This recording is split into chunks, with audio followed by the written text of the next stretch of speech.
దానికి మూలాలు ఎక్కడ తెలుసుకునే ప్రయత్నం చేస్తాం. అవసరమైతే రౌండ్ టేబుల్ సమావేశాలు పెడతాం, మేధావులను కలుస్తాం. మా ప్రయత్నంగా మేము చేస్తాం. సోచన చెప్పాల్సుకున్నాం.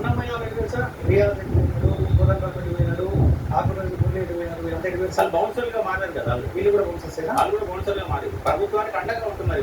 వాళ్ళ మురళి గారు అంతకు టీఆర్ఎస్ మీద రాష్ట్ర వ్యాప్తంగా బస్సు యాత్ర చేసి ఇట్లా మారుస్తా అట్లా మారుస్తా అని చెప్పేసి ఆయన పదవి రాని మూసుకొని సపరేట్ కూర్చుంటున్నాడు.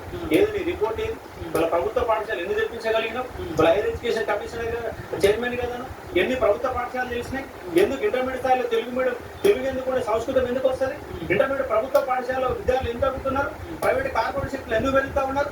డిగ్రీకి వస్తారు విరుద్ధంగా ఉంటుంది. మొత్తం అందరూ గవర్నమెంట్ స్కూల్కి వస్తారు, కాలేజ్ యూనివర్సిటీకి వస్తారు, యూనివర్సిటీకి వచ్చేస్తున్నారు. అంటే school education system, intermediate education system మొత్తం ఖరాబ్ అయింది. దాని పరిష్కార మార్గాలు ఎందుకు మురళి కనుక్కోవడం వల్ల? ఒకవేళ కనుక్కున్న ప్రభుత్వం వినప్పుడు ఎందుకు ఉంటున్నావు? ప్రభుత్వం అనుకుంటున్నాం రాజ్యాంగం బయటికి రా, మన ప్రజలు చైతన్యవంతం చేసే ప్రయత్నం చేసి మరి వీళ్ళందరూ కూడా పదవులు రాజని పెదవులు ఉంచుకొని మాట్లాడడం పక్కన పెట్టారు. ఇవాళ కోదండరాం సార్ ఒక 40 సంవత్సరాలు సుదీర్ఘంగా పోరాటం చేసిన వ్యక్తి, పొలిటికల్ జేఏసీకి అధినేతగా ఉన్నటువంటి వ్యక్తి, తెలంగాణ ఉద్యమాలు చేసిన వ్యక్తి. వాళ్ళు నిరుద్యోగులకు ఎందుకు మాట్లాడాలి కదా?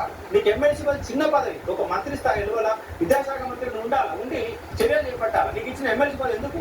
దేనికోసం కక్కుర్తి పడ్డ ఎమ్మెల్సీ పదవి? ఇందులో పాటు ఒక పోరాటం అంటే చివరి నిమిషంలో నీ ఎమ్మెల్సీ పదవి నీ గౌరవం తగ్గించుకున్నావు. కానీ కోదండరాం గారు మాట్లాడాలా, మురళి గారు మాట్లాడాలా?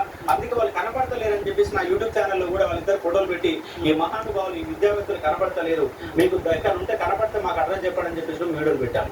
కాబట్టి వాళ్ళ మేధావులు కళ్ళు మూసుకుంటుంది. వాళ్ళ ఇష్టానుసారం నిరంజన్ రెడ్డి వాళ్ళు దొంగలు, తెలుగు భాష అవమానిస్తున్న అధికార భాష సంఘాల్లో మాట్లాడతలేరు, భాషావేత్తలు మాట్లాడలేరు. తెలంగాణ అస్తిత్వమే ప్రమాదకర స్థాయిలో పడిపోతుంది కాంగ్రెస్ గవర్నమెంట్ లో. తెలంగాణ అస్తిత్వ పునాదులు కాపాడడం కోసం మాలాంటి వాళ్ళు కంపల్సరీగా ముందు నిలబడటం, దాన్ని కాపాడే ప్రయత్నం